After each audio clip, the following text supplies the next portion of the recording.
Hello dear students. हम लोगों ने पिछले दो क्लासेस में प्रॉफिट एंड लॉस का बेसिक्स को सीखा, ठीक है ना। हमने जाना कि cost price, selling price, profit percent, loss percent, mark price, discount में क्या बेसिकली रिलेशन होता है और छोटे छोटे सवालों को हमको किस तरह से सोचना चाहिए, ठीक है। अब हम आगे बढ़ते हुए प्रॉफिट एंड लॉस के कुछ कंसेप्ट पे बात करते हैं। पिछले दो क्लासेस बिल्कुल बेसिक्स पे थी और हम लोग जिस तरीके से बढ़ेंगे आगे आप देखेंगे कि एक पार्ट को हम लोग क्लियर करेंगे, ठीक है। ऐसा नहीं कि कहीं से कोई सीक्वेंस आप मिल रहा है, कहीं से कोई क्वेश्चन मिल रहा है, तो ऐसा बिल्कुल नहीं है।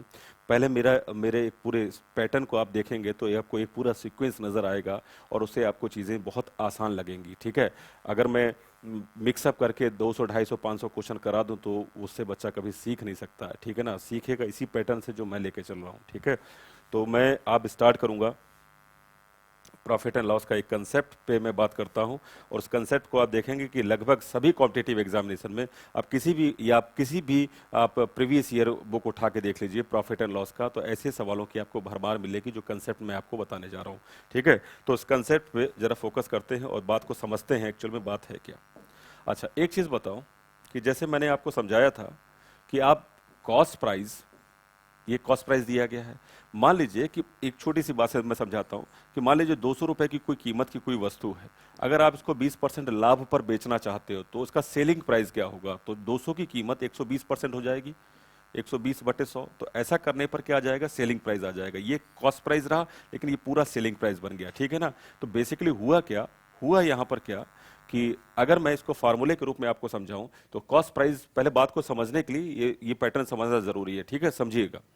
तो मान लीजिए कॉस्ट प्राइस आप किसी वस्तु की कुछ थी, अगर मैं इस पे P% के लाभ के साथ इसको बेचना चाहूं तो उसके बाद मेरे पास सेलिंग प्राइस कैसे निर्धारित होगा, तो 100 + P/100 ऐसा करने पर क्या मेरे पास सेलिंग प्राइस आ जाएगा, क्या बिल्कुल आ जाएगा।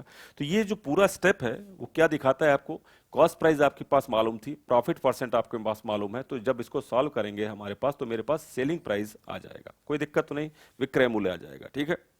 दूसरा एक और स्टेप समझिए। अगर आपके पास मार्क प्राइस दिया गया है यानी अंकित मूल्य दिया गया है और उस पर मान लीजिए D% का डिस्काउंट दिया गया है। ऐसा करते हैं ना कि 500 रुपए का चीज है, उस पर 20% का डिस्काउंट देने के बाद आप सभी जानते हैं कि मार्क प्राइस पर डिस्काउंट देने के बाद सेलिंग प्राइस आता है। हमने पिछले दो क्लासेस में इसी सब पे बात की है, ठीक है ना। तो आप मार्क प्राइस पर अगर आप डिस्काउंट परसेंट मैंने माइनस किया, प्रॉफिट परसेंट लिख सकते हैं इसको, और अपॉन में 100 किया, तो ऐसा करने पर मेरे पास क्या आता है, ये पॉइंट क्या है भाई साहब, ये वाला पार्ट। तो ये वाला पार्ट जो है वो क्या है, सेलिंग प्राइस। ऐसा होता है क्या, मार्क प्राइस पर डिस्काउंट देने के बाद भी सेलिंग प्राइस ही आता है। आपको कहा जाए कि 500 रुपए की कोई चीज आप खरीदने गए और दुकानदार ने आपको 10% का डिस्काउंट दे दिया, डिस्काउंट देने के बाद जो आपने पे किया वही उस वस्तु का विक्रय मूल्य होता है। पॉइंट समझ में आया कि नहीं, तो विक्रय मूल्य आपको समझ में आ गया। तो क्रय मूल्य पर लाभ के प्रतिशत के साथ विक्रय मूल्य आता है या अंकित मूल्य पर डिस्काउंट के देने के बाद भी विक्रय मूल्य आता है, ये दोनों ही कंडीशन विक्रय मूल्य को दिखाती है, अर्थात सेलिंग प्राइस को दिखाती है। इसका मतलब मैं दोनों सेलिंग प्राइस को दिखा रही, तो मैंने बीच में लगा दिया साहब बराबर। तो जब मैंने बीच में बराबर लगा दिया तो मैं देखूंगा ये 100 से 100 कट गया और सीपी और एमपी का एक रिलेशन बन गया, यानी क्रय मूल्य और अंकित मूल्य का एक रिलेशन बन गया। वो क्या है, 100 minus discount percentage upon 100 plus profit percentage, सही है। या मैं इसी चीज को ऐसे लिख सकता हूं, सीपी अनुपात MP is equal to 100 minus discount percentage is to 100 plus profit percentage. अब आप देखोगे कि इस कंसेप्ट के ऊपर सवाल बहुत सारे बनते हैं, इसको जरा ध्यान से समझ लीजिएगा। क्रय मूल्य और अंकित मूल्य का एक अनुपात है, ठीक है। वो अनुपात क्या है कि सीपी और एमपी का जो रेशियो होता है वो क्या कहता है कि 100 minus discount is to 100 plus profit. और आज मैं आपको जो सवाल कराने जा रहा हूं, जितने भी सवाल हम कॉम्पिटिटिव एग्जामिनेशन, किसी भी कॉम्पिटिटिव एग्जामिनेशन में देखते हैं क्रय मूल्य और अंकित मूल्य से संबंधित, वो सारे के सारे सवाल, लगभग सारे सवाल इस कंसेप्ट पे बेस्ड होते हैं, ठीक है। आप किसी भी प्रीवियस ईयर किताब को देख ले या किसी भी आपके पास गणित की जो किताब आप पढ़ते हो उसमें देख लें, ऐसे सवालों की क्रय मूल्य और अंकित मूल्य से सवाल की भरमार होती है, ठीक है। अभी मैं आपको कंसेप्ट समझाऊंगा, 1 2 3 4 5 क्वेश्चन अपने तरीके से आपको समझाऊंगा, ठीक है। देन उसके बाद हम प्रैक्टिस सेट उठाएंगे तो और उस प्रैक्टिस सेट में भी इसी टाइप, इसी वैरायटी की भरमार होगी। ठीक है, तो आपको क्या करना है, पहले समझना है ध्यान से, एक एक चीज को बारीकी से पढ़ना है, समझना है। समझ में आ गया, देन प्रैक्टिस सेट में उठाऊंगा तो हम लोग जल्दी जल्दी जल्दी जल्दी सवाल करते चले जाएंगे। बस इतनी सी बात है। ठीक है, ठीक है, तो एक एक कंसेप्ट को पहले समझ के मजबूत करना है। ठीक है, तभी बात मजेदार बनती है। नहीं तो मैं ऐसे अगर आपको 200-250 क्वेश्चन करा दूं, कोई कहीं से क्वेश्चन मिल रहा है, कोई कहीं से क्वेश्चन मिल रहा है, ना तो उसका पैटर्न होता है, ना कुछ अता पता होता है। बच्चे ऐसे 50 वीडियो पढ़ लेते हैं लेकिन उनको समझ में नहीं आता है। ठीक है, तो जो मैं पैटर्न लेके चल रहा हूं वो पैटर्न ही लाजवाब पैटर्न होता है, अगर आप समझ पाए तो। ध्यान से समझ रहे हो, पढ़ रहे हो मेरे वीडियो से तो। ठीक है ना, आप मेरी बात को सुने ध्यान से। ठीक है, और कोई भी दिक्कत हो तो मुझे बताइए। ठीक है, चलिए, मैंने आपको एक कंसेप्ट समझाया और वो कंसेप्ट क्या था, सीपी और एमपी का एक रिलेशन, जस्ट एक रिलेशन जो कहता है कि 100 माइनस डिस्काउंट परसेंटेज और 100 minus discount percent is to 100 plus profit percent. ये बेसिकली एक रेशियो की मैंने बात की, इस रेशियो से आप लोग परिचित हो गए। ठीक है, अब मैं इसके आधार पर कुछ सवाल आपके सामने लिखूंगा और आप मुझे उसका जवाब देंगे। ठीक है, क्वेश्चन मैं लेता हूं अपने तरीके से। After allowing a discount of 10%, a person gain 20%. Find the ratio between CP and MP। मेरा सवाल यह हिंदी में बोल देता हूं कि 10% का डिस्काउंट देने के बाद भी, आप हिंदी में इस सवाल को लिख लीजिए। ठीक है, 10% का डिस्काउंट देने के बाद भी एक व्यक्ति 20% का लाभ कमाता है। 10% का, अपनी वस्तुओं पर 10% का डिस्काउंट देने के बाद भी एक व्यक्ति 20% का लाभ कमाता है, तो उसका क्रय मूल्य और अंकित मूल्य में क्या अनुपात होगा। बेसिक क्वेश्चन, ये लगभग सभी एग्जामिनेशन में आपको देखने को मिल जाता है।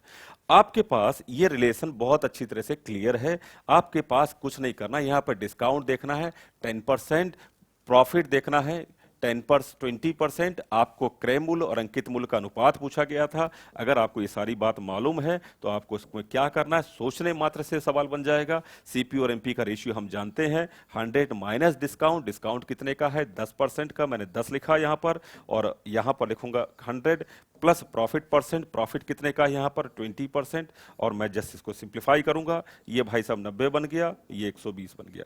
जब मैंने इसको काट दिया 30 से तो ये 3:4 बन गया। ठीक है, यही मेरे सवाल का जवाब होगा।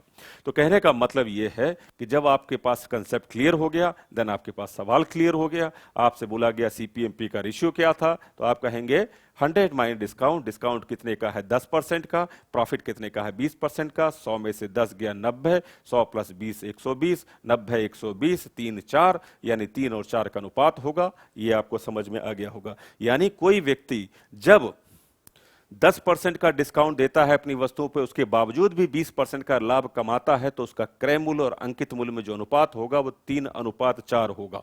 ठीक है ना, 3:4, यानी ये वस्तु की कीमत अगर 3 होगी तो उसका अंकित मूल्य 4 अगर वो रखेगा तो ये कंडीशन सेटिस्फाई हो जाएगी कि 10% का डिस्काउंट भी दे देगा और 20% का लाभ भी कमा लेगा। इस बात को आपको वेरीफाई करना है। तो आप सोच सकते हो कि मान लीजिए अब 3 और 4 का रेशियो, तो ऐसा नहीं 3 और 4 का रेशियो है।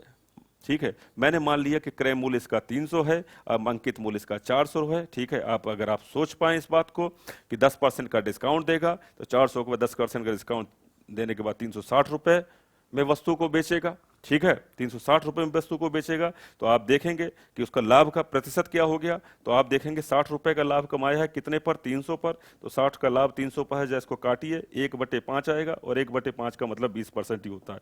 कंडीशन सेटिस्फाई हुई कि नहीं। ठीक है, एक ही बात है। तो अभी आपसे ये तो मैंने सेटिस्फाई करने के लिए आपको समझा दिया, लेकिन आपको करना क्या है, क्रय मूल्य और अंकित का मूल्य का अनुपात सीधे सीधे 10% का डिस्काउंट 20% का लाभ 90-120 3-4 का रेशियो। पहले मेरे सवाल का जवाब केवल इतना है और आप इसी सवाल को केवल इतने जवाब को अपने कॉपी पर लिख लेंगे। ठीक है, चलिए अब मैं आगे बढ़ता हूं, सवाल को थोड़ा सा चेंज करता हूं। मैंने वही बताया, एग्जामिनर घुमा फिरा के वही सब बातें आपसे पूछता है, अब बात को पकड़ नहीं पाते हो, यहीं पे कहानी गड़बड़ हो जाती है। ठीक है, क्वेश्चन नंबर 2 मैंने लिखा यहां पर, a person wants to gain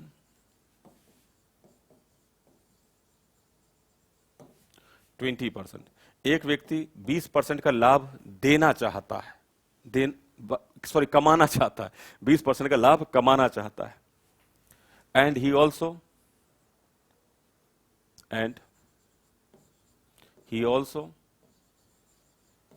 offer a discount of 10%, और वो साथ ही 10% का डिस्काउंट भी देता है। ठीक है, then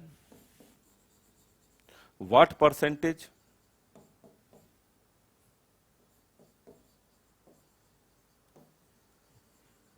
higher than CP should he mark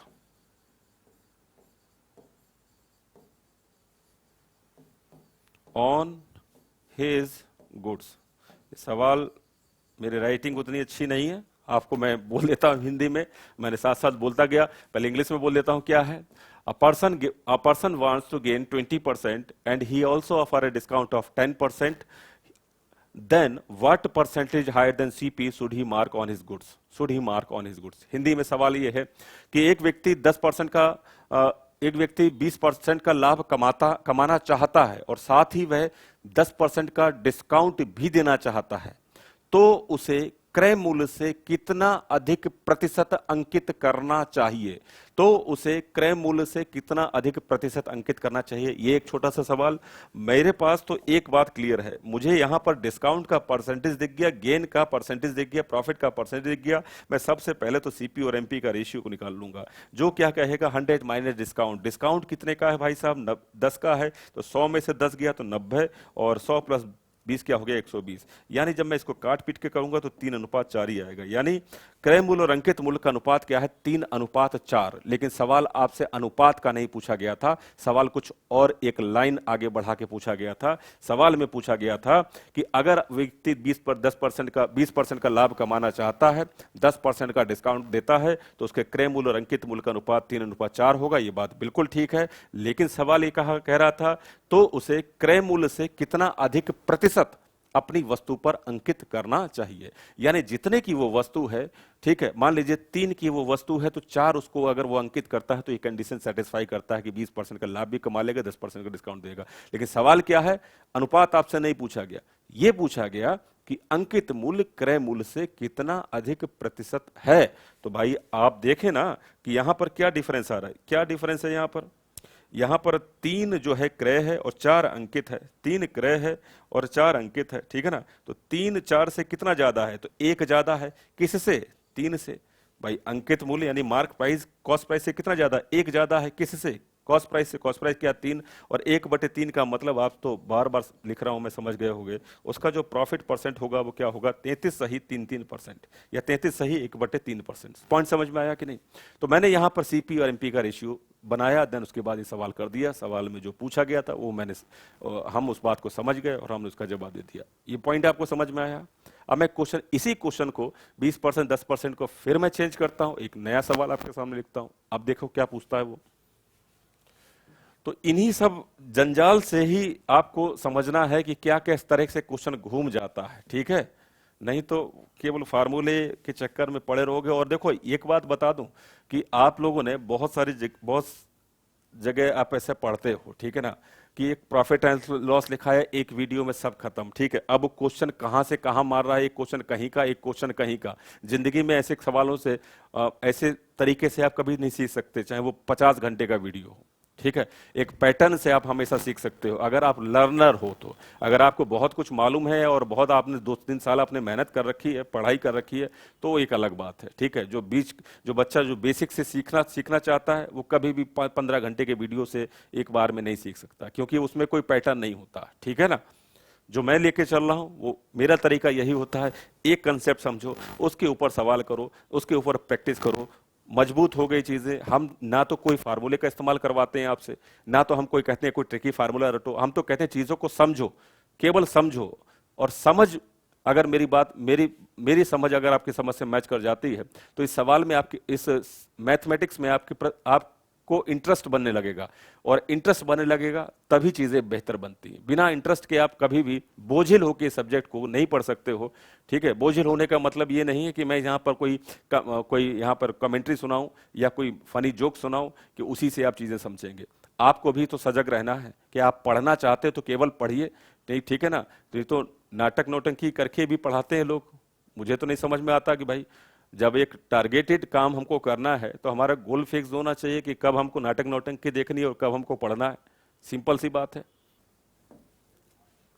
चलिए आगे देखते हैं कुछ और इसी सीपीएमपी के रेशियो से रिलेटेड कुछ और बातों को समझते हैं और देखते हैं कि और किस किस तरह से ट्विस्ट करके सवालों को घुमाया दिया जाता है। जैसे कि मैं समझाता हूं कि क्वेश्चन नंबर 3, ठीक है ना। क्वेश्चन नंबर 3 में ये कह रहा है, after allowing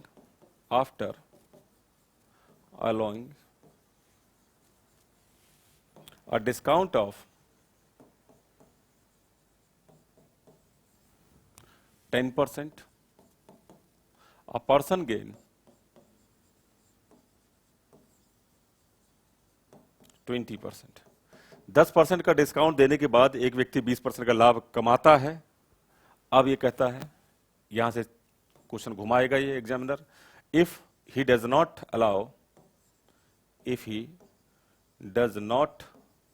allow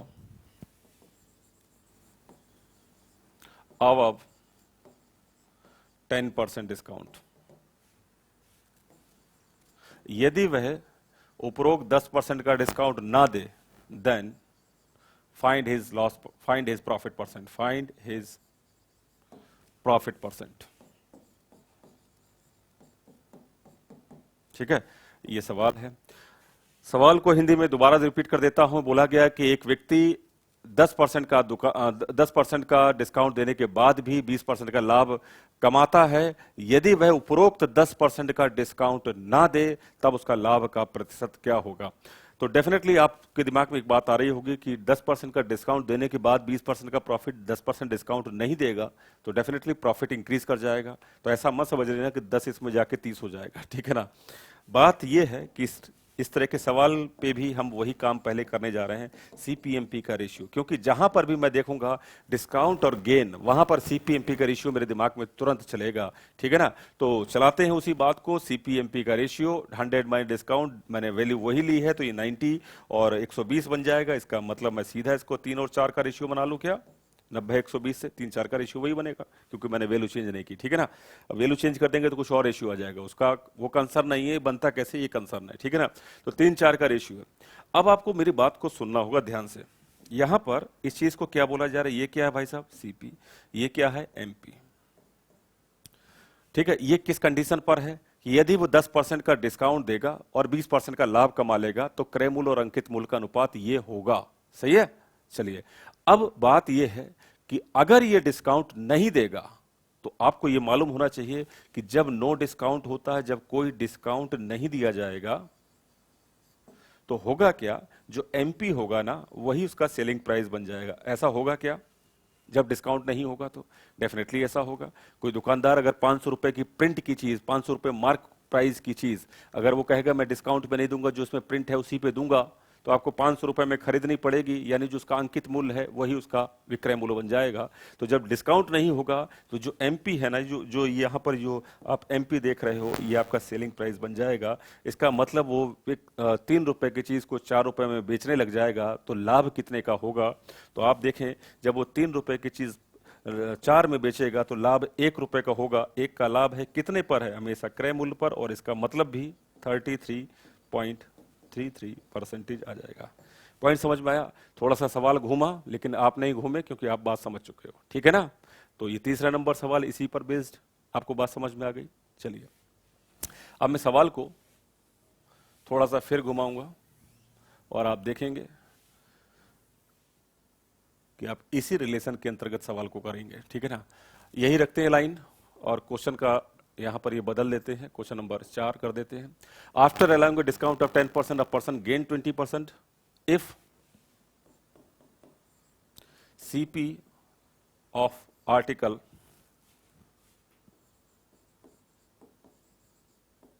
is 900 rupees, then MP is, question ये कह रहा है कि 10% का डिस्काउंट देने के बाद भी कोई व्यक्ति 20% का लाभ कमाता है। यदि वस्तु का क्रय मूल्य 900 रुपए था तो उसका अंकित मूल्य क्या होगा? ठीक है, ऐसा सवाल भी आपने कई एग्जामिनेशन में देखा है। आपको करना क्या है, आपको तो बस CP/MP का रेशियो पे तुरंत पहुंच जाना है। 100 माइनस 10 करूंगा, 100 माइनस डिस्काउंट जो कि 10 है 90 हो जाएगा, 100 प्लस प्रॉफिट जो कि 20 है तो 120 हो जाएगा, काट पीट के 3:4 बनेगा। तो मैंने यहाँ पर 3:4 लिख दिया, ठीक है। अब आपको क्या बोला गया? अब आपको बोला गया कि क्रय मूल्य यानी वस्तु का जो CP है वो आपको पास गिवन है 900 रुपए, तो CP की वैल्यू यहाँ पर क्या है 3 की वैल्यू अगर 900 रुपए है, समझ लें इस बात को, तो 3 यूनिट की वैल्यू अगर 900 रुपए है, क्योंकि CP से कंपैरिजन कराना 3 यूनिट 900 के बराबर, तो 1 यूनिट कितने के बराबर होगा? इसमें कितने का गुणा हो रहा है? 30 का, सही है, 30 का गुणा, ठीक है। तो 3 यूनिट 900 के बराबर, तो 1 यूनिट 900/3 यानी 30 के बराबर, तो 4 यूनिट इसमें भी 30 का गुणा कर दे तो कितना आ जाएगा? 1200 रुपए। यानी जिस वस्तु का क्रय मूल्य 900 रुपए है उसका अंकित मूल्य क्या होना चाहिए? 1200 रुपए। पॉइंट समझ में आ गया? चलिए आगे बढ़ते हैं। क्वेश्चन नंबर 5 पे आ जाइए और यहां लिखिए question number 5, after allowing discount of 10% a person gain 20%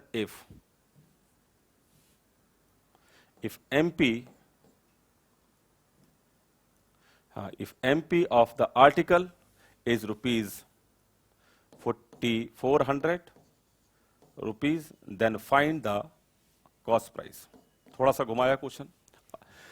10% का डिस्काउंट देने के बाद भी कोई व्यक्ति 20% का लाभ कमाता है, यदि वस्तु का अंकित मूल्य 4400 रुपए है तो उसका क्रय मूल्य क्या होगा? ये सवाल है। आपके पास रिलेशन तो क्लियर ही है, CP/MP का रेशियो, इसमें तो कोई शक होगा ही नहीं आपको, 3:4 होगा, सही है। अब यहां पर ये 4400 किसकी वैल्यू है? MP की है, तो यहां पर आप 4400 लिखेंगे। 4400 4 यूनिट बराबर 4400, तो 1 यूनिट बराबर 4/4400 करूंगा तो क्या आ जाएगा? यहाँ पे गुणा हो रहा है 1100 का, तो डेफिनेटली आप यहां पर भी गुणा कर देंगे 1100 का, तो ये कितना हो जाएगा? 3 गुणा 1100, 3300 रुपया।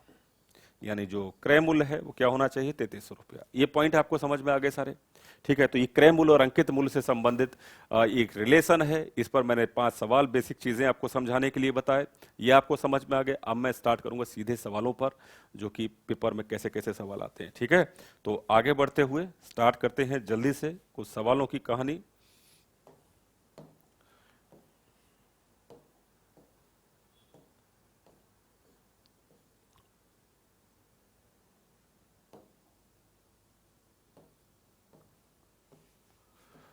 ये बेईमान दुकानदार, इस सीट के अंदर ये सवाल है।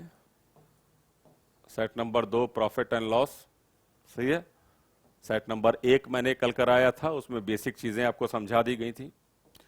ये शुरुआत के कुछ सवाल बेईमान दुकानदार डिसऑनेस्ट डीलर पर हैं, इसको मैं बाद में कराऊंगा आपको। जिस कंसेप्ट पे हम बात कर रहे हैं पहले उस पर बात करें, अगले लेक्चर में इस डिसऑनेस्ट डीलर पे भी बात करेंगे और इसको भी समझेंगे कि एक्चुअल में ये क्या चाहता है, ठीक है।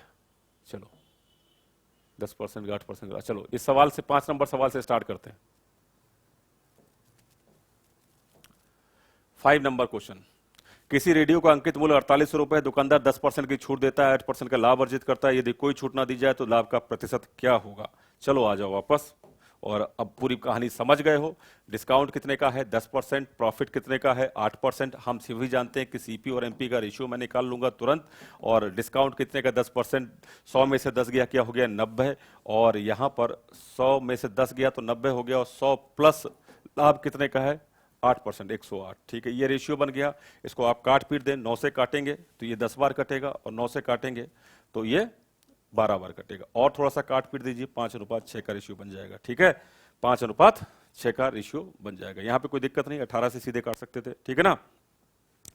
तो यहां पर सीपी कितना है, 5 यूनिट, और एमपी कितना है, 6। ये तुरंत हमने रेशियो बना लिया। अब ये पूछा जा रहा है कि यदि कोई छूट ना दे तो डिस्काउंट का परसेंटेज क्या होगा। तो इसका क्या रोल रहा, इसका कोई रोल नहीं रहा, इसको कोई रोल नहीं है। 48 रुपए का छूट नहीं देगा तो डेफिनेटली वो 6 रुपए 5 रुपए की चीज को 6 में ही बेचेगा, और उस कंडीशन में ये एमपी है, यही इसका सेलिंग प्राइस बन जाएगा। इतनी बात हमने पहले भी अभी समझी है। तो 5 की चीज जब 6 में बेचेगा तो 1 का लाभ कमा लेगा 5 पर, और 1/5 का मतलब 20% सवाल का जवाब होता है। ठीक है, पॉइंट समझ में आया कि नहीं, आसान सी बात है। अब 4800 रुपए का, अब आप क्या कर दो, क्या गलती क्या करते हो आप यहां पर 4800 रुपए, 6 की वैल्यू 4800, तो 1 की वैल्यू क्या, फिर क्रय मूल्य निकालने लगते हो। ठीक है, तो ये सब चीजें नहीं करनी है। पॉइंट समझ में आया। ठीक है, परसेंटेज की बात परसेंटेज पे ही मार दीजिए, काम खत्म कर दीजिए, आगे बढ़े। चलो इस सवाल को देखो। यदि कोई दुकानदार किसी वस्तु का मुद्रित पर 10% की छूट देता है, 12% का लाभ कमाता है, वस्तु का क्रय मूल्य और मुद्रित मूल्य में क्या अनुपात होगा। मुद्रित मूल्य का मतलब अंकित मूल्य ही होता है। आप सिंपल सा जल्दी से इस काम को खत्म कर सकते हो। भाई 10% की छूट है, हम सभी जानते हैं कि सीपीएमपी का रेशियो भाई साहब क्या होगा। 10% की छूट, 100 माइनस डिस्काउंट तो 90 हो गया, 100 प्लस प्रॉफिट 112 हो गया। अब इसको काट पीट दीजिए, जो है वो उसका रेशियो होगा, 2 से कटेगा 45 बार, और 2 से कटेगा ये कितनी बार कटेगा, ये 5 और 6, 56 बार। तो 45-56 का रेशियो कहाँ, ये इसका आंसर है। ठीक है ना। तो ये छोटे छोटे सवाल, ये सारे सवाल एग्जामिनेशन में ऐसे ही आते हैं। ठीक है, अब आपको कहानी समझ में आ गई, और मैं सीक्वेंस से वैसे ही सवाल आपको करा रहा हूं, तो आपको और इसमें मजा आएगा। ठीक है, चीजें आपकी धीरे धीरे करके बढ़ती चली जाएंगी। ठीक है, आगे देखिए। एक दुकानदार अपनी वस्तु को का मूल्य इस वस्तु के क्रय मूल्य से कितना अधिक अंकित करना चाहिए।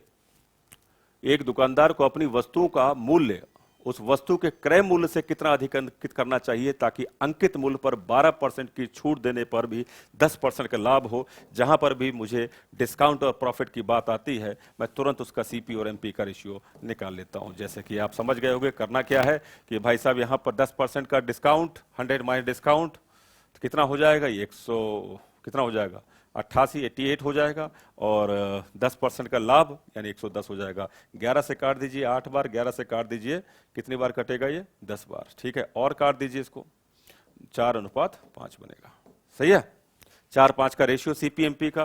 क्या पूछता है वो, दुकानदार अपनी वस्तु का मूल्य इस वस्तु के क्रय मूल्य से कितना अधिक अंकित करना चाहिए। तो क्रय मूल्य तो 4 है, और 5 पे पहुंचाना है, यानी जो एमपी है, जो अंकित मूल्य है, उसको क्रय मूल्य तो 4 था, अंकित मूल्य 5 था, तो 4 को 5 पे पहुंचाना, तो कितना बढ़ा देना चाहिए, 1। कितने पर, 4 बार। 1/4 का मतलब 25% सवाल का जवाब।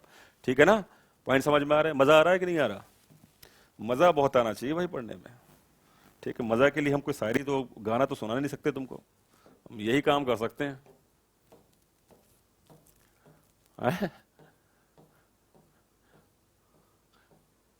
आजकल तो ये ऑनलाइन में ये है कि भाई जब गाना सुनाओ तब बच्चे पढ़ेंगे।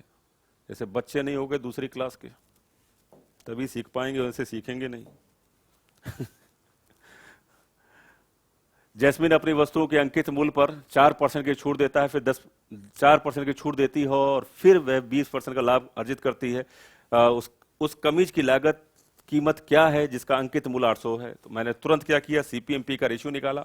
मैंने कहा सीपी और एमपी का रेशियो भाई साहब क्या होगा, तो क्या होगा, 10%, 4% की छूट है, कोई बात नहीं, 4% की छूट है, हम सभी जानते हैं 4% की छूट के साथ 96 हो गया, और 20% का लाभ है तो भाई साहब 120 हो गया। काट पीट दो इसको, 12×8 = 96, 12 दाम, और काटो 4 और 5 का रेशियो। ठीक है ना, 4-5 का रेशियो आ गया सीपीएमपी का।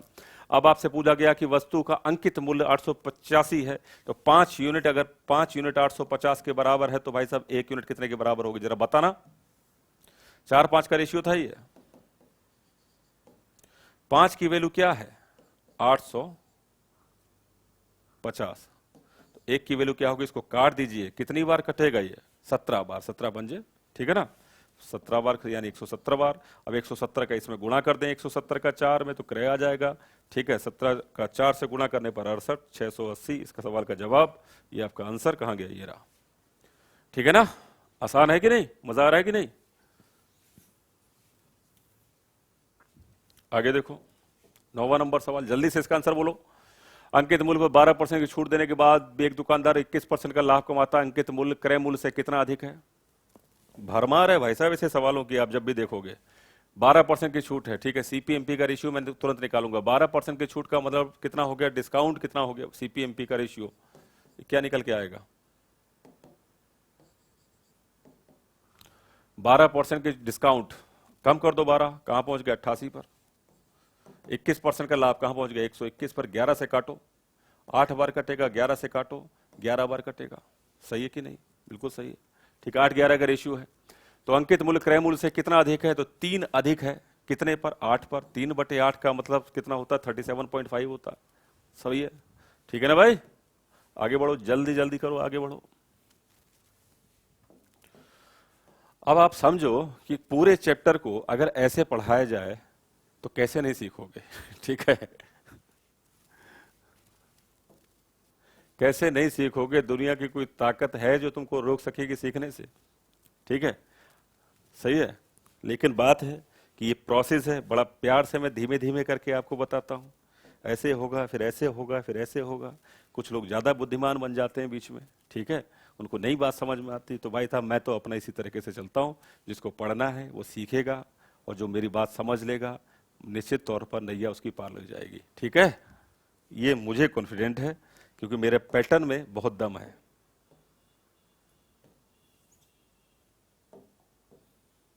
नहीं तो आप प्रॉफिट एंड लॉस के 10,000 सवाल कर लोगे ना तो भी कॉन्फिडेंट नहीं आता है, क्योंकि पैटर्न ही नहीं समझ में आता, पढ़ना कहां से है, ठीक है। पढ़ाने वाले तो 50 हैं।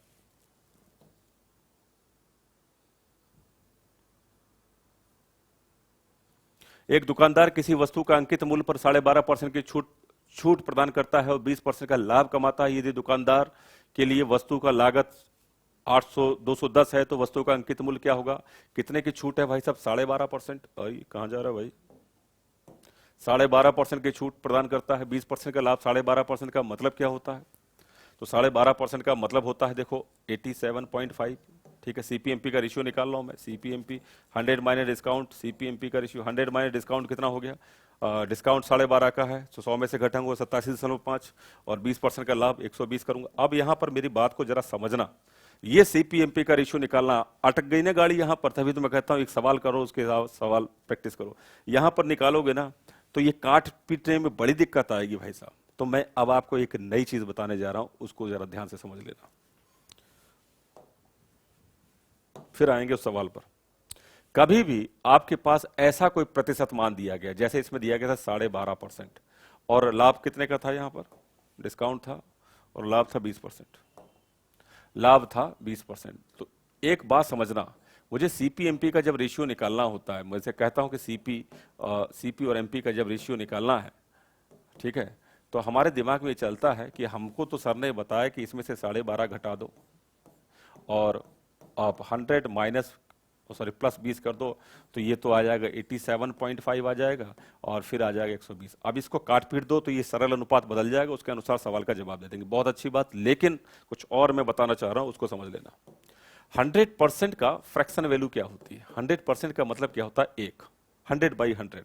तो कभी भी अगर 100% आए, या भी इस तरह के फ्रैक्शन वैल्यू कहीं फंस जाए आपके पास, ठीक है, तो आपको क्या, परसेंटेज वैल्यू फंस जाए, तो आपको क्या करना है, इस परसेंटेज वैल्यू के अकॉर्डिंगली फ्रैक्शन वैल्यू डाल देनी है यहां पर। अब मैं 100 की जगह पर तो 1 डालूंगा, और 12.5% का मतलब मैं जानता हूं 1/8। ऐसे ही 100% की जगह तो 1 डालूंगा, और 20% का मैं जानता हूं 1/5। अब मैं इसको जब सिंप्लीफाई करूंगा तो मेरे पास क्लियर और साफ सुथरा रेशियो बन जाएगा, ठीक है ना। ये काम जरूर कर लेना। कितना आ जाएगा, 7/8। यहां जब सॉल्व करेंगे तो क्या आ जाएगा, 6/5। कटे पिटेगा तो है नहीं, क्रॉस गुणा ही होगा, ये हो गया 35, ये हो गया 48। 35 और 42, हाँ 48। तो 35 और 48 का रेशियो बन गया, ठीक है ना।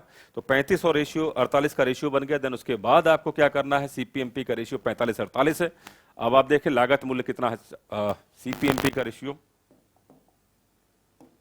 सीपीएमपी का रेशियो आपके पास क्या बना, 35 और 48।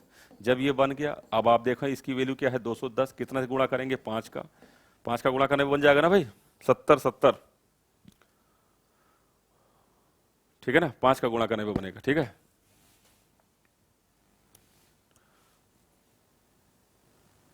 पैंतीस गुणा 5, 210 था, 5 का नहीं बनेगा भाई।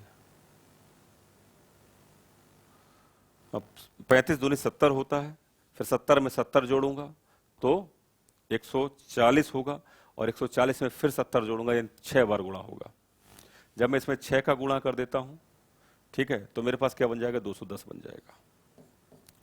तो इसमें भी 6 का गुणा कर देना चाहिए, तो 6 का गुणा करेंगे, 6 48 और 24 और 4 88, 288 कहाँ गया, ये इसका जवाब है। पॉइंट समझ में आया। अब आप गाड़ी यहाँ पे फंस जाती कि 12.5% का इस्तेमाल करते तो फिर कहानी गलत थी। अब 12.5% छोड़ो, अगर मैं आपसे ये कहता इसी सवाल के अंदर, ऐसा एक सवाल मैं ले लेता और मैं आपसे ये कहता कि भाई साहब मैं देना चाहता हूं 33.33% का डिस्काउंट, ठीक है, सही बात, और कमाना चाहता हूं 22%,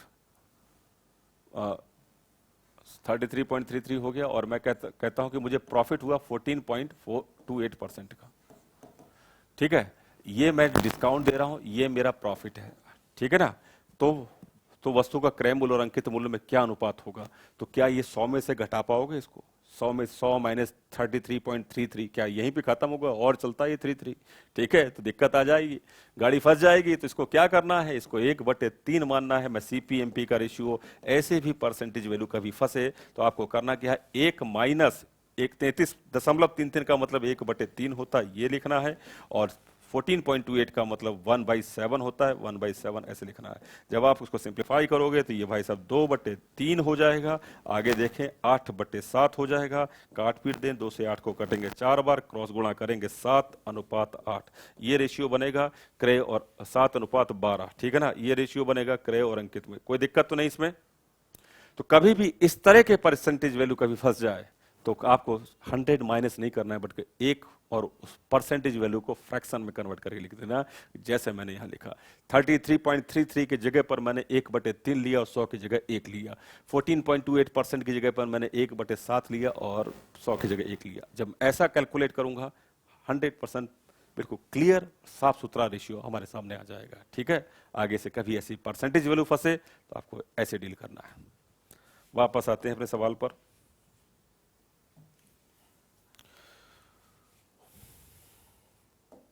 आगे देखो, एक दुकानदार अपनी वस्तु को क्रय मूल्य से कितना प्रतिशत अधिक करना चाहिए कि ताकि अंकित मूल्य पर 25% का छूट देने के बाद 20% का लाभ कमाता है। बहुत अच्छी बात, हम तो समझ गए सीपी और एमपी का रेशियो ही हमको निकालना होता है, इतनी बात तो हमको बहुत अच्छी तरह समझ में आ गई। छूट कितनी है भाई साहब 20%, 25% की तो ये तो हो गया 75, और गेन कितना हुआ 20 का, तो 120 हो गया। काट पीट दो इसको, ठीक है, काट पीट दो इसको, 15 से काट दो, 15 का 5 से गुणा करने पर 75 आएगा, और 8 से गुणा करने पर यह रेशियो बन गया। क्या पूछा गया, वस्तुओं के मूल्य को क्रय से कितना अधिक प्रतिशत अंकित करना चाहिए, तो 5 से 8 बढ़ाकर 3 बढ़ा देना चाहिए 5 पर, और 3/5 का मतलब 60% होता है। कहां गया ये सवाल का जवाब। पॉइंट समझ में आया कि जब हम पहले चीजों को समझें, देन उसके बाद हम उस पर प्रैक्टिस करें ज्यादा से ज्यादा, और वो हमको कहीं सीक्वेंस में मिल जाए तो उससे बेटर कुछ नहीं है, ठीक है ना।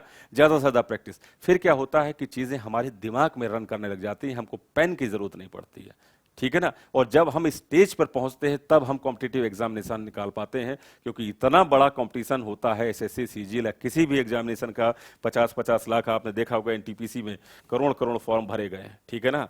आप कैसे उन बच्चों के बीच में जगह बना पाओगे, ठीक है। पेपर क्वालिफाई, यहां कोई ऐसा तो है नहीं कि 33.33% नंबर ले आए, ठीक है, 33% पे पास हो गए हम वहां, ठीक है। हमने क्वालिफाई कर लिया, एसएससी क्वालिफाई कर लिया तो क्या फर्क पड़ा, ठीक है। हिट करना पड़ता है, क्रैक करना पड़ता है। क्रैक और क्वालिफाई अलग चीज होती है, ठीक है। क्रैक कीजिए एग्जामिनेशन, क्रैक करने के लिए आप हिंदुस्तान के बहुत बड़े कंपटीशन में जा रहे हैं, ठीक है, चाहे आप किसी भी एग्जामिनेशन की तैयारी कर रहे हो। तो एक व्यापारी अपने सामान को अंकित मूल्य पर इस प्रकार अंकित करता है, 15% की छूट देने के बाद 20% का लाभ प्राप्त करता है। अंकित मूल्य क्या होगा, क्रय मूल्य 170। जल्दी से इसका आंसर बोल दो क्या है। आप कैसे सोचेंगे, 15% का डिस्काउंट कितना आ गया भाई साहब, सीपीएमपी 15% का डिस्काउंट कितना आ गया, 15% का डिस्काउंट कितना आ गया 85, और 20% का लाभ क्या हो गया 120। काट पीट दो भाई साहब इसको, 5 से काटो कितनी बार कटेगा 17 बार, 5 से काटो कितनी बार कटेगा 2, 24 बार, यही रेशियो बनेगा क्योंकि 17 तो कटेगा नहीं, 17 पंजे 85। ठीक है, अब क्या बोला गया, सीपी कितना दिया गया है, यानी ये कितना दिया गया है 170 रुपया। ठीक है, 7 की वैल्यू 17 की वैल्यू 117, 70 10 का गुणा हुआ होगा, तो इसमें भी 10 का गुणा कर देना 24 में, तो क्या बन जाएगा 10 240। सवाल का जवाब आंसर। ठीक है ना, कोई दिक्कत बिल्कुल नहीं। ठीक है, और अभी भी ऐसे भी कभी नहीं सीख पाए तो जिंदगी में कभी क्या सीखोगे यार। ठीक है, गलत बात बोल रहा हूं तो मुझे बोल देना भाई, मैं गलत बोल रहा हूं।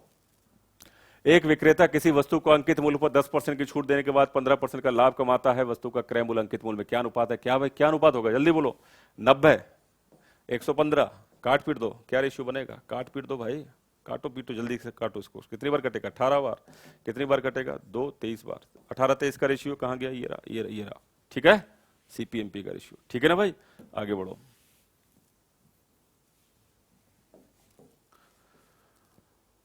रवि किसी वस्तु को इसके अंकित मूल्य पर 25% की छूट के साथ खरीदता है, 660 रुपए में बेचकर 10% का लाभ कमाता है, वस्तु का अंकित मूल्य क्या था, क्या था अंकित मूल्य, 25% की छूट, सीपीएमपी का रेशियो क्या बनेगा, 25% का छूट का मतलब ये हो गया 75, और 10% का लाभ, रुपए रुपए दिए गए, इसको मार दो गोली। आप देखो क्या करना है, यहाँ पर डिस्काउंट दिया गया, लाभ का परसेंट निकल दिया गया, आप सीधे सीपीएमपी के रेशियो पे बात करो ना, 110, काटो इसको, कितनी बार कटेगा 15 से कटेगा, 15 से नहीं 5 से कटेगा 15 बार, और 5 से कटेगा ये 22 बार। ठीक है ना, सही है, यही बनेगा। अब आपसे पूछा गया 660 रुपए में बेचकर, वैसे 660 रुपए में बेचकर 10% का लाभ कमाता है, वस्तु का अंकित मूल्य क्या होगा, कोई बात नहीं।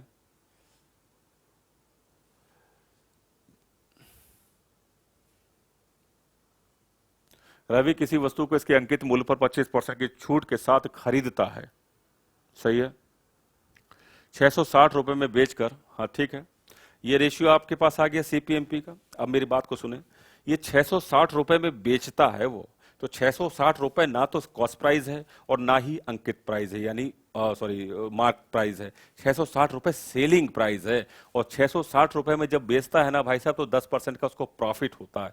आप समझें कि 110% की जो वैल्यू है ना, वो 660 रुपया है, 660 रुपया है, तो 100% की वैल्यू क्या हो जाएगी, 0 से 0 कट गया, पर आप देखो, और 11 से कटेगा कितनी बार 6 बार, और ये हो जाएगा 600 रुपया, यानी जो क्रय मूल्य है ना वो 600 रुपया होगा, यानी 110%, क्योंकि 10% लाभ के साथ जो वैल्यू थी वो थी 660। ठीक है, क्योंकि 660 ना कॉस्ट प्राइस था ना मार्क प्राइस था, ये सेलिंग प्राइस था, कॉस्ट प्राइस यहां से निकालना पड़ेगा।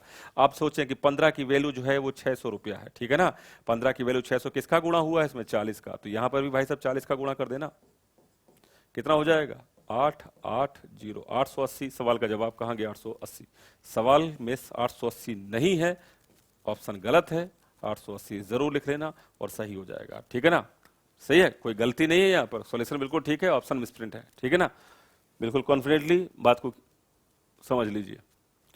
ठीक है, जो रेशियो हमने बनाया वो सीपीएमपी का था, लेकिन हमको जो दिया गया था वो 660 रुपए में बेचकर, तो ये सेलिंग प्राइस दिया गया था, 10% का लाभ था। ठीक है, तो मुझे यहाँ पे कॉस्ट प्राइस निकालना पड़ेगा। मैं समझूंगा कि 10% का मतलब मैंने पहले समझाया, अगर उससे आप समझ पाए तो 1/10 होता है, 10 पर 1 के साथ 11 हो जाएगा सेलिंग, 11 की वैल्यू 660, तो 1 की वैल्यू क्या हो जाएगी 60 हो जाएगी, तो 10 की वैल्यू 600 हो जाएगी। तो ऐसे आप कॉस्ट प्राइस सोच सकते हो। तो कॉस्ट प्राइस 15 की वैल्यू 600 है, तो 1 की वैल्यू 40, 1 की वैल्यू 40, तो 22 की वैल्यू 22 गुणा 40 यानी 880। सवाल का जवाब, पॉइंट समझ में आ गया, बिल्कुल आ गया होगा, कुछ रही नहीं इसमें। ठीक है, तो इस तरह से बात को घुमाई जाती घूमता है सवाल। आपको कॉस्ट प्राइस नहीं दिया गया था, जैसा कि आप बार बार देख रहे थे सवालों में। बात समझ में आ गई कि नहीं, तो ये इस तरह से ये हमने इस सवाल को कंप्लीट किया। कहाँ गए सवाल, हटाओ इसको, नेक्स्ट सवाल निकालते हैं।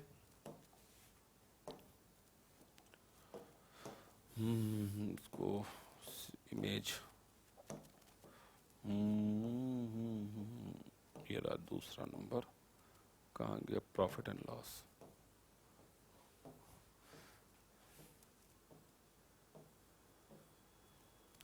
एक विक्रेता अपने सामान को 20% छूट के साथ बेचता है, अभी वो 25% का लाभ कमाता है। यदि सामान का अंकित मूल्य पर बेचे तो लाभ का प्रतिशत क्या होगा? तो क्या दिक्कत है इसमें? कर नहीं पाओगे क्या? 20, अब मैं सीपीएमपी का रेशियो की बात करूंगा सीधे।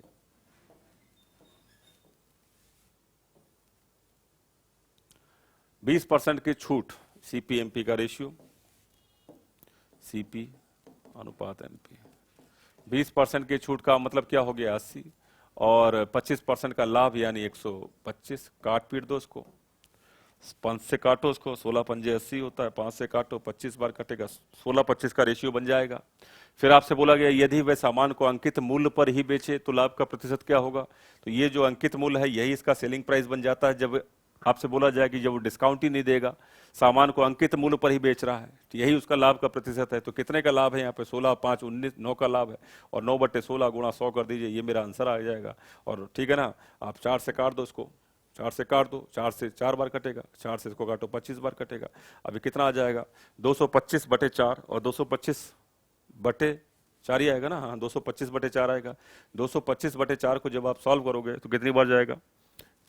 225/4 कितनी बार जाएगा? 5 बार जाएगा। क्या बचेगा? 2, फिर 5 बार जाएगा, नहीं 6 बार जाएगा, 24 हो जाएगा। तो 56.25 इस सवाल का जवाब होगा। पॉइंट समझ में आ गया कि नहीं? ठीक है, तो यही छोटी सी बातें हैं। अब तो खूब मजा आ रहा होगा इन सवालों को करने में। अब तो जब मिलेंगे तब अब तुरंत इसको खत्म कर दोगे देखते ही। एक दुकानदार अपनी वस्तु को अंकित मूल्य को क्रय मूल्य से कितना अधिक प्रतिशत अंकित करना चाहिए कि 12% की छूट देने के बाद 32% का लाभ हो? बताओ भाई साहब, बताओ, आंसर बोल देना देखते ही। 12% की छूट, सीपी और एमपी का रेशियो क्या होगा? 12% की छूट है तो 88, 32% 111 से काट दो 8 बार कटेगा, 11 से काट दो 12 बार कटेगा, और काट दो 2:3 का रेशियो बन जाएगा 4 से काटने पर। सीपीएमपी का रेशियो है। क्या पूछा गया था? दुकानदार अपनी वस्तुओं का अंकित मूल्य उसके क्रय मूल्य से कितना अधिक अंकित करता है? तो क्रय मूल्य 2 है, अंकित मूल्य 3 है, 1 बढ़ा है कितने पर? 2 पर, अर्थात 50%। कहां गया इसका आंसर? ठीक है ना भाई? चलिए चलिए चलिए चलिए आगे बढ़ते। 17 नंबर सवाल। एक मेज का लागत मूल्य 3200 रुपया है। एक व्यापारी इसे बेचकर 25% का लाभ कमाना चाहता है। बिक्री के समय 20% की छूट की घोषणा करता है। उसका अंकित मूल्य क्या भाई साहब? क्या है? लागत मूल्य सीपी दिया गया है। आप तुरंत इसका जवाब दे देंगे। सीपीएमपी का रेशियो क्या है? सीपीएमपी का रेशियो क्या है? सीपीएमपी का रेशियो अब तो तुरंत आप मुझे देख के जवाब दे सकते हो।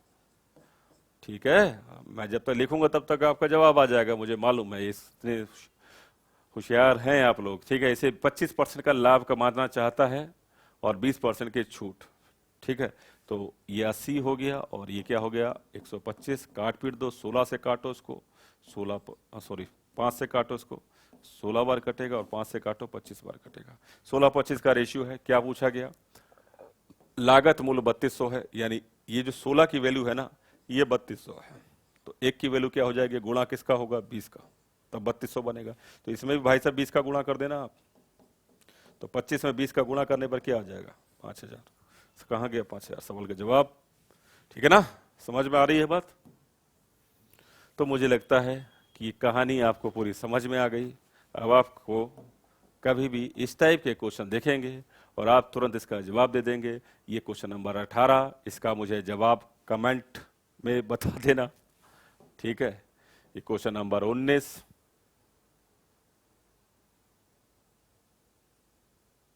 ठीक है, चलो बस खत्म कहानी।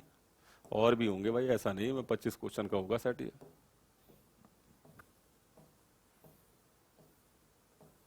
क्वेश्चन नंबर 20,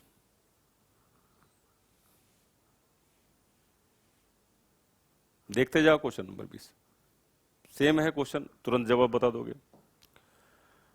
अब जब हमारी प्रैक्टिस हो जाती है ना भाई साहब, तो हमारे पास सिस्टम पता कैसे चलता है कि हमारा जब इतनी बात हमने बेसिक कंसेप्ट को समझा, फिर हमने उस पर प्रैक्टिस की, फिर जब हमने प्रैक्टिस की तो हमारा दिमाग इतना परिपक्व हो जाता है, इतना समझदार हो जाता है कि हमको पेन चलाने की इजाजत ही नहीं देता वो। फिर सवाल का जवाब कैसे आता है? 10% की छूट 90, 25% का लाभ 125, 90 125 को अगर काट पीट दिया जाए तो क्या आएगा, 18 और 25 का रेशियो बन जाएगा, 18 25 का रेशियो। 18 की वैल्यू 360 है तो 1 की वैल्यू 20 हो जाएगी। जब 1 की वैल्यू 20 हो जाएगी तो 25 की वैल्यू क्या हो जाएगी, 500। और ये सवाल का जवाब आ जाएगा। हमारे टिक फिर इस तरह से लगा करेंगे, यही होता है, ठीक है, ठीक है ना। और यही तरीका होता है किसी भी टॉपिक को पढ़ने का। अब इस सिस्टम से आप लोग 100% बहुत मजेदार काम करने लग जाओगे। क्वेश्चन नंबर 21 देख लो। ये थोड़ा सा अलग सवाल है। एक व्यापारी वस्तु के अंकित मूल्य पर 4% की छूट देता है और 15 वस्तुओं की खरीद पर एक वस्तु मुफ्त देता है और 35% का लाभ कमाना चाहता है, तो अंकित मूल्य को क्रय मूल्य से कितना अधिक प्रतिशत अंकित करना चाहिए। ठीक है, एक व्यापारी सवाल को पढ़ने tradesman give a 4% discount on mark price and gives 1 article free for buying every 15 article and thus he gain 35%। The mark price is increased above, above है थोड़ा सा आगे पीछे स्पेलिंग है, समझ लेना, ठीक है, भावना को समझ लेना। Above the cost price by, ठीक, कॉस्ट प्राइस पूछा गया। तो बात यह है भाई साहब, अगर मैं पूरी बात को इसको समझाऊं तो इस सवाल में कुछ करना नहीं है आपको।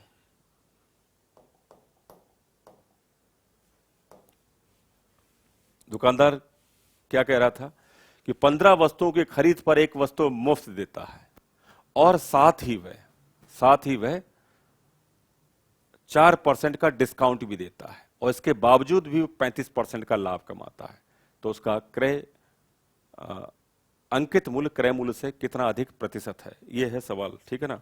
तो मेरी बात को सुन लो भाई साहब, बड़े मजेदार तरीके से मैं बताऊंगा और सवाल का जवाब इसी रेशियो से निकलेगा। सीपी और एमपी का रेशियो, क्रय मूल्य 100 माइनस कितने का प्रॉफिट कमा रहा था वो, डिस्काउंट कितने का था, 4 का, तो 100 माइनस 4 किया। प्रॉफिट कितने का था, 15% का, 100 प्लस 35 किया। रेशियो मेरे पास आ गया 96:, कितना आ गया, 135। ठीक है, 15 वस्तुओं की खरीद पर एक वस्तु मुफ्त भी दे रहा था। ये तो मैंने डिस्काउंट और प्रॉफिट से बात कर दी। अब वो 15 वस्तुओं की खरीद पर एक वस्तु मुफ्त दे रहा था, यानी बात को समझना होगा होता क्या है, बेसिक क्या है इसके पीछे। कि मान लीजिए कि आपके सामने एक कंडीशन, किसी दुकानदार के पास गए, उसने कहा कि आप ये 15 आर्टिकल का मुझे अगर पे कर देंगे तो मैं 16वां आर्टिकल आपके साथ आपको फ्री दे दूंगा।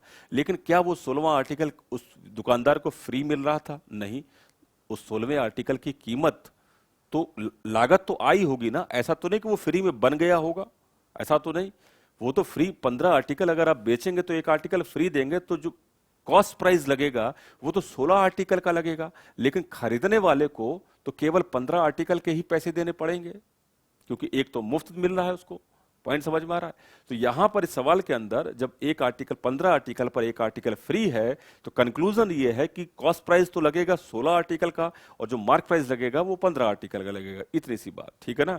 तो कॉस्ट प्राइस लगेगा 16 आर्टिकल का और मार्क प्राइस लगेगा 15 आर्टिकल का। आपको ये समझना है कि 16 आर्टिकल का अगर कॉस्ट प्राइस 96 है, इसको 16 से डिवाइड कर दीजिए, और मार्क प्राइस लगेगा 15 आर्टिकल, ये मार्क प्राइस को दिखा रहा है, तो 15 आर्टिकल का मार्क प्राइस 135 है, तो इसको 15 से डिवाइड कर दीजिए। जब आप ऐसा करेंगे, ये कटेगा 6 बार, ये कटेगा 9 बार, 6 9 का मतलब और काट देंगे तो 2 और 3 का रेशियो बन जाएगा, यानी सीपी और एमपी का रेशियो क्या आ गया, 2:3। यहां से निष्कर्ष निकला सीपी जो एमपी है, जो अंकित मूल्य है, वो क्रय मूल्य से कितना ज्यादा है, तो आप कहेंगे कितना ज्यादा, 1 ज्यादा है, कितने पर 2, इसका मतलब 50%। इस सवाल का जवाब हो गया। पॉइंट समझ में आया कि नहीं, यही छोटी सी बात है। सीपीएमपी के रेशियो से ये भी कहानी खत्म, ठीक है। अब क्या कुछ रह गए सवाल? अब देखो और भी बेहतरीन तरह के क्वेश्चन बनते हैं जिसमें आपको थोड़ी सी दिक्कत आएगी, ठीक है। अब उन सवालों को मैं कल कराऊंगा, ठीक है ना। तो आज के लिए इतना ही रखें। चलिए खूब मन लगा के पढ़ाई कीजिए। एक सीक्वेंस से हम पूरे प्रॉफिट एंड लॉस को पढ़ रहे हैं, इससे बेहतर तरीका कुछ हो नहीं सकता, इस बात को आपको यकीन करना पड़ेगा, ठीक है। चलिए कल मिलते हैं आपसे नेक्स्ट लेक्चर में। टेक केयर, थैंक यू, और खूब मन लगा के पढ़ाई कीजिए, जज्बे के साथ, जुनून के साथ।